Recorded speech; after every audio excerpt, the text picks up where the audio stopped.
Test ও ওয়ানডের পর টি-20 allrounder ranking গেল সপ্তাহে শীর্ষস্থান খুইয়েছিলেন সাকিব আল হাসান।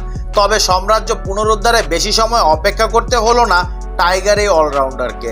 লঙ্কান অয়েনেন্দু হাসারাঙ্গার কাছে হারানো জায়গা ফিরে পেলেন সাকিব। বিশ্বকাপের আগ মুহূর্তে টি-20 অলরাউন্ডার র্যাঙ্কিংয়ে সাকিবের সঙ্গে যৌথভাবে শীর্ষে উঠেছিলেন লঙ্কান অয়েনেন্দু হাসারাঙ্গা।